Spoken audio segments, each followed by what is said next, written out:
जैसी आपकी संगति है ना, वैसा ही आपका स्वभाव होगा। और इसलिए बच्चों की संगति पर माता पिता ध्यान देते कि भाई मेरे बच्चे के मित्र कैसे हैं, मेरे बच्चे किन के साथ उठते बैठते हैं, किन के साथ खेलते हैं, किन के साथ रहते हैं। तो माता पिता बच्चों की संगति पर ज़्यादा ध्यान देते हैं, क्योंकि संगति जीवन में बहुत आवश्यक है। अगर अच्छी संगति है तो स्वभाव भी अच्छा होगा, और स्वभाव अच्छा होगा तो कर्म अच्छे करेंगे, और कर्म अच्छा करेंगे तो फल अच्छा मिलेगा। इसलिए सारी जो बातें हैं वो ना संगति पर आती है कि संगति आपकी कैसी होनी चाहिए, कैसी होनी चाहिए, अच्छा कि बुरा, अच्छी होनी चाहिए। संगति जीवन में संगति का बहुत प्रभाव होता है। जीवन में संगति जो है बहुत आवश्यक है।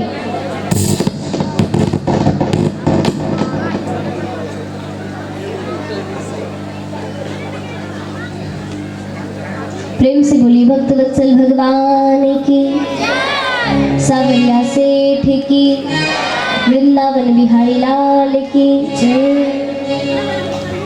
तो जीवन में संगति बहुत आवश्यक है। इसलिए माता पिता को अपने बच्चों की संगति पर ध्यान देना चाहिए। माता पिता को अपने बच्चों के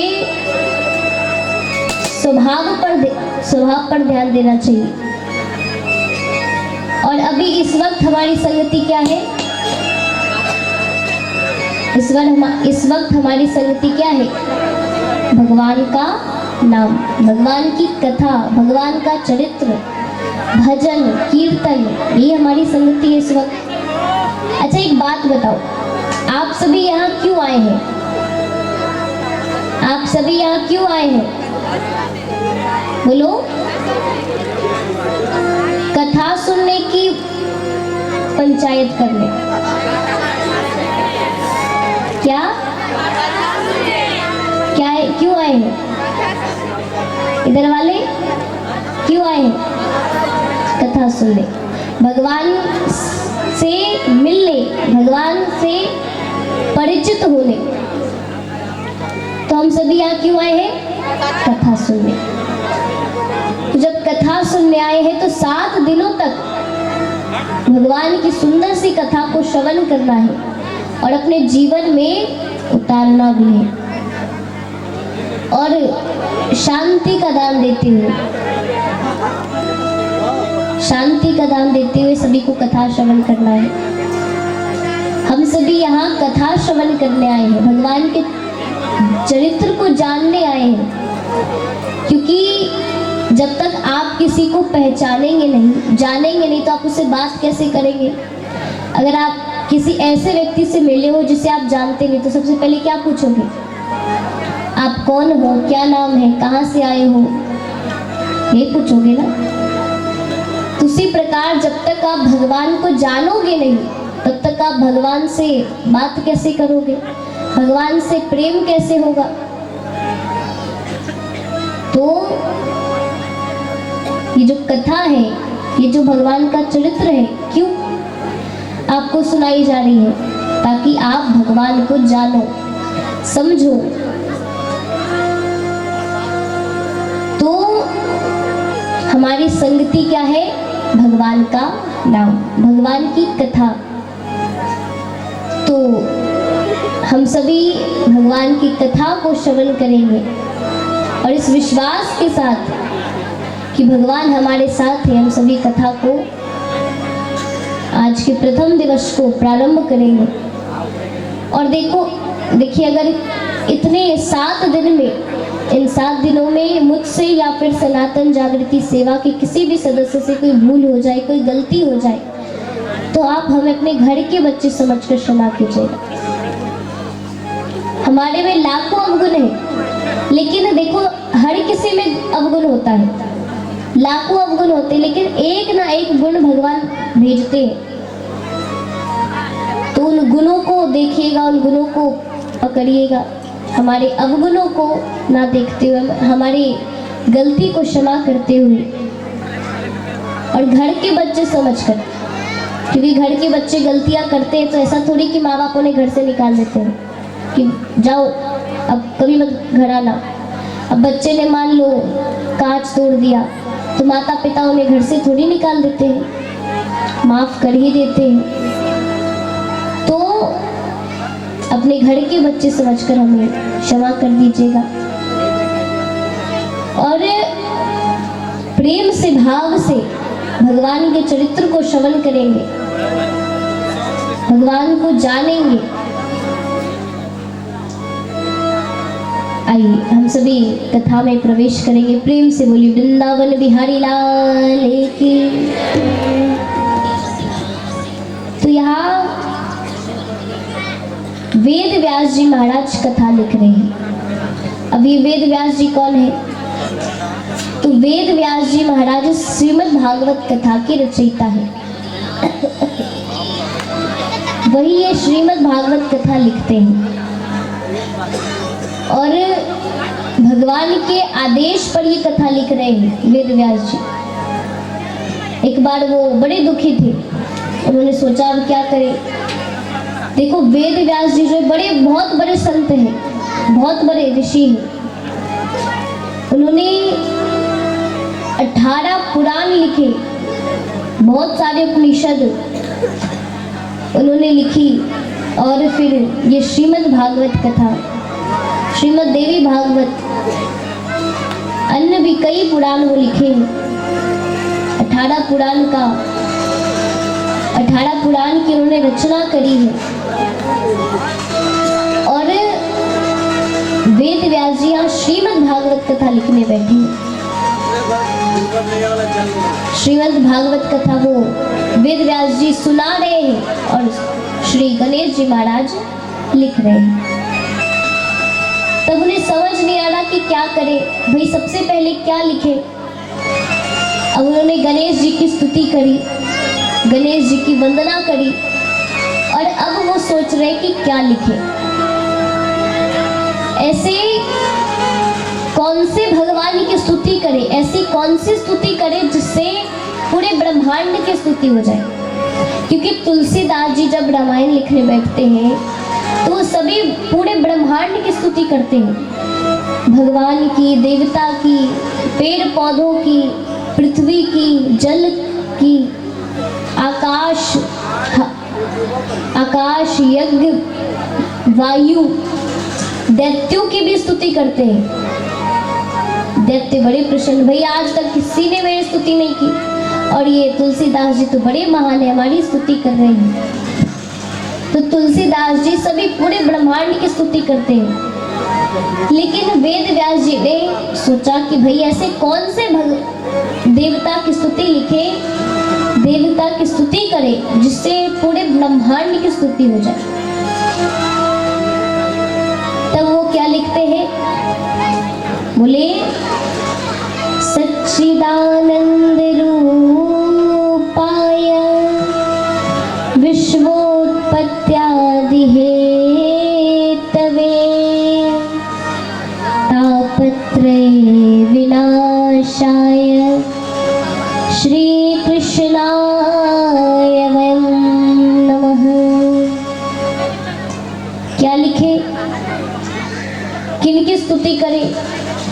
तो क्या लिखते हैं, बोले सच्चिदानंद रूपाय, यानी ऐसे भगवान जिनके 3 स्वरूप हैं, जिनमें सत्य, चित और आनंद है। सत्य का अर्थ क्या होता है? क्या होता है बताइए। देखिए आपसे कुछ सवाल किया जाए ना तो आप जवाब दिया करो, ऐसे पता चलता है कि भैया आप कथा सुन रहे हैं। अच्छा मेरी आवाज जा रही है, हाँ कि ना? जा रही है तो हाथ उठाइए, सबको सुनाइए। आ रही है आवाज, समझ आ रहा है? तो अब बताइए कि सत्य का अर्थ क्या होता है? क्या होता है सत्य का अर्थ? सच, सही। तो बोले जिनमें 3 स्वरूप है, सत्य, चित और आनंद है। सत्य का अर्थ होता है सही, सच। सच कौन है? बोले परमात्मा ही सच है, परमात्मा ही सही है। क्योंकि हम जो ये ब्रह्मांड देख रहे हैं, ये धरती देख रहे हैं, संसार देख रहे हैं, ये सब केवल भ्रम है, ये केवल देखने को है और कुछ नहीं है। ये सब सच नहीं है। तो सच क्या है? बोले भगवान सच है, परमात्मा सत्य है। तो ऐसा नहीं कि भाई संसार को छोड़ दो, संसार को, भाई संसार गलत है तो संसार को देखना नहीं है, संसार में ही रहना है, संसार को देखना है, लेकिन साथ में भगवान का भी ध्यान रखना है। आप रिश्तेदार बनाओ, दोस्त बनाओ, मित्र बनाओ, लेकिन साथ में भगवान का हृदय में स्मरण रखो, भगवान का चिंतन रखो। आप कोई भी कार्य करें, साथ में भगवान का नाम लेते रहो, भजन गाते रहो। तो सच कौन है? बोले परमात्मा ही सत्य है। अब दूसरा क्या है? चित्त। चित्त का अर्थ होता है प्रकाश, यानी आत्मा। तो आत्मा ही परमात्मा है। भगवान को कहीं ढूंढने की जरूरत नहीं है, भगवान हम सबके अंदर है और ये देख रहे हैं कि हम क्या कर रहे हैं। आप कभी कोई गलत कार्य करोगे ना, तो आपको मालूम है ये गलत है, फिर भी आप करोगे। बहुत सारे ऐसे कार्य होते हैं जो लोगों को मालूम है कि ये गलत कार्य है, ये पाप, इससे पाप लगेगा, लेकिन फिर भी लोग करते हैं, है कि नहीं? अच्छा, झूठ बोलना क्या है? झूठ बोलना क्या है? पाप है, लेकिन फिर भी झूठ बोलते हैं। मालूम है कि पाप है, नहीं करना चाहिए, नहीं बोलना चाहिए, फिर भी बोलते हैं लोग। तो अच्छा, झूठ भी बोलना चाहिए, लेकिन अगर किसी की जान बचानी हो, अगर आप देख रहे हो कि भाई इससे,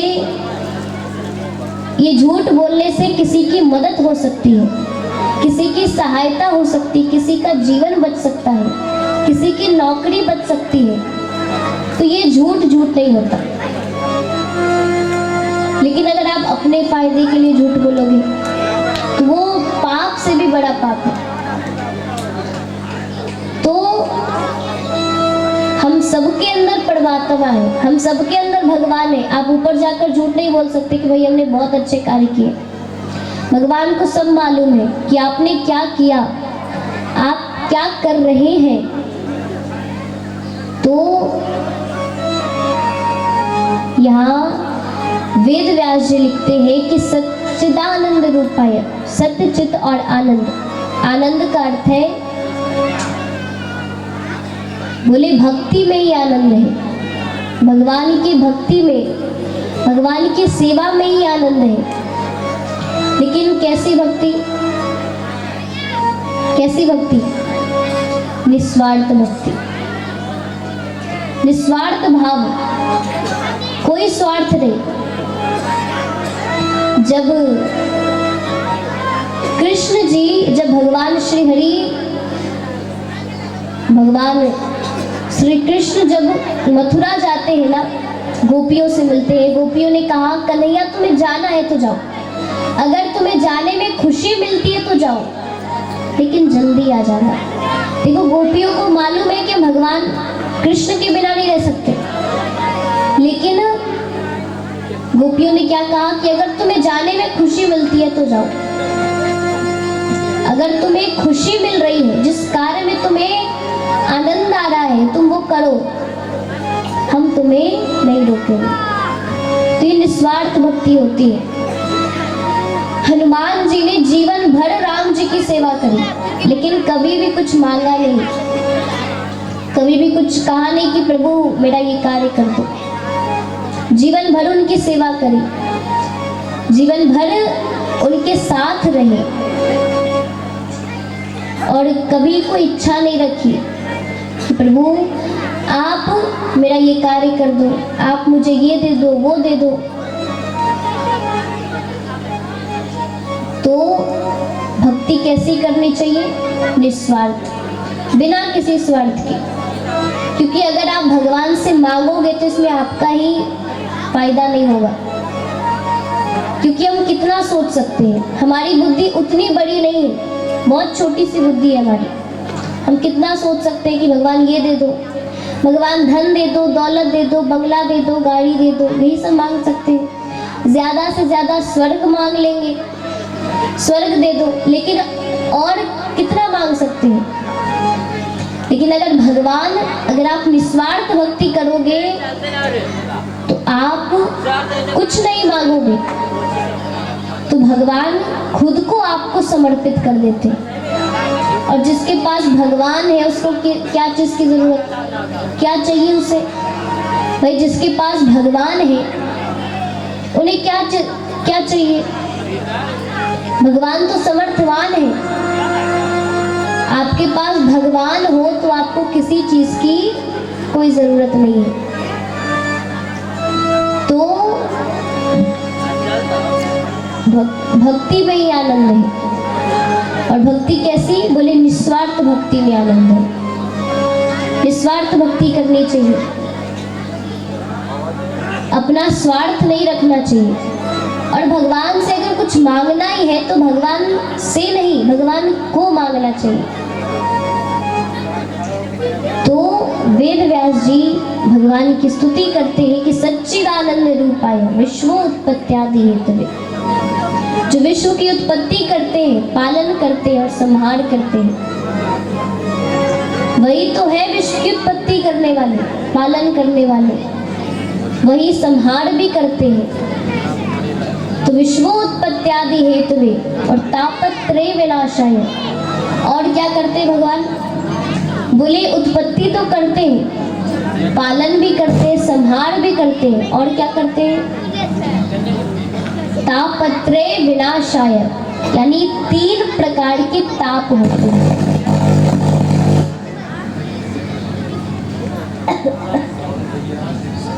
तीन प्रकार के दुख होते हैं, दैहिक, दैविक, भौतिक ताप। जो 3 प्रकार के ताप होते हैं, दुख होते हैं, भगवान हमें उससे पार लगाते हैं, उससे तारते हैं। तो भगवान समर्थवान है, भगवान सब करते हैं। तो तापत्रय विनाशाय श्री कृष्णाय वयम नमः, यानी ऐसे प्रभु जिनमें सत्य है, जो हमारे अंदर विराजमान है, जिनकी भक्ति में आनंद है, जो हमारा पालन करते हैं, हमारी उत्पत्ति करते हैं, हमारे तीनों प्रकार के तापों का, दुखों का नाश करते हैं।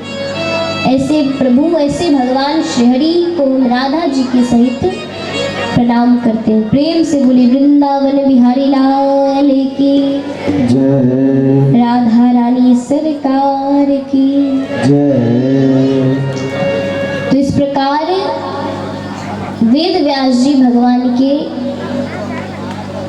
रूपों का वर्णन करते, भगवान की स्तुति करते हैं कि भगवान कैसे हैं।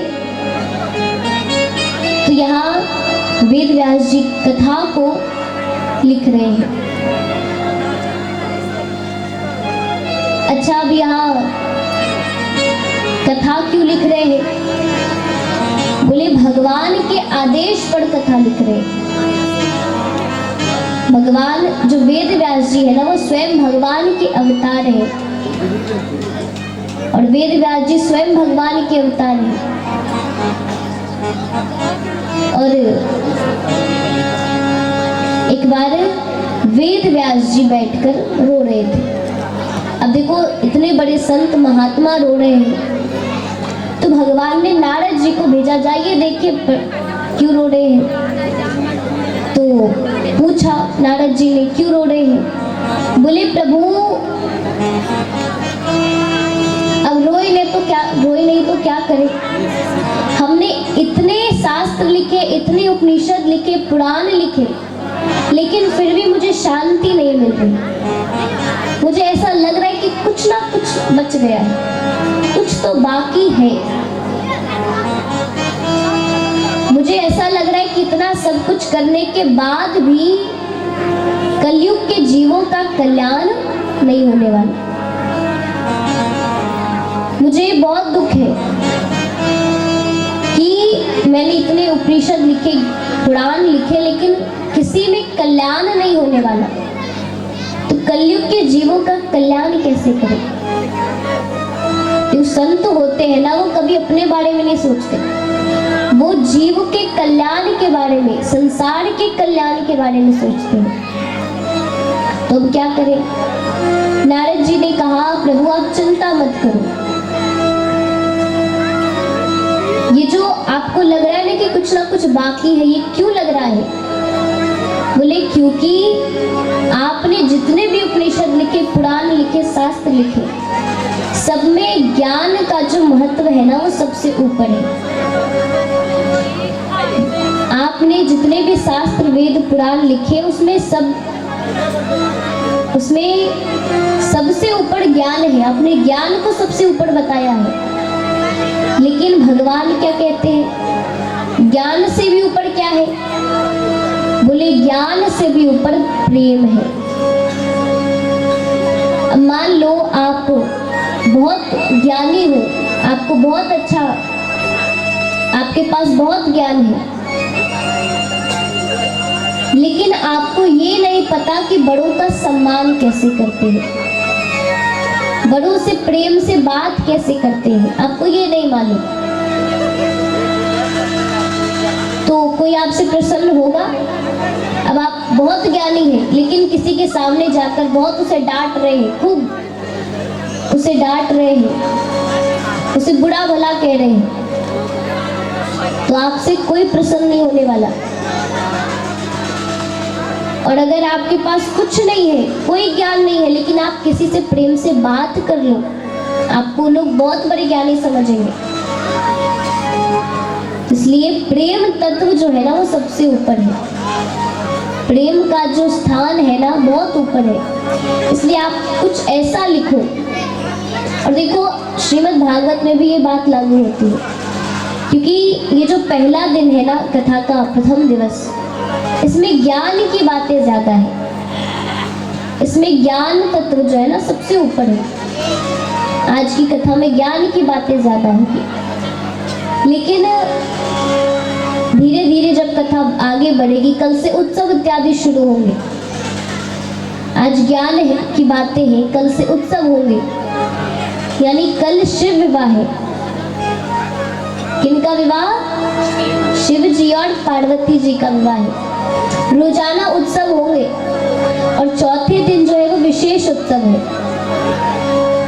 तो जो चौथा दिन है ना, चौथा दिन लोगों की भीड़ ज्यादा होती है, क्योंकि उस दिन भगवान का जन्म होता है। और जब भगवान का जन्म होता है, अवतार होता है, तो लोगों को मालूम है भाई लड्डू पेड़ा बटेगा, चॉकलेट बटेंगे, तो जाना तो जरूरी है। भगवान का जन्म होगा, देखना तो जरूरी है कि भाई भगवान का जन्म कैसे होता है। तो उस दिन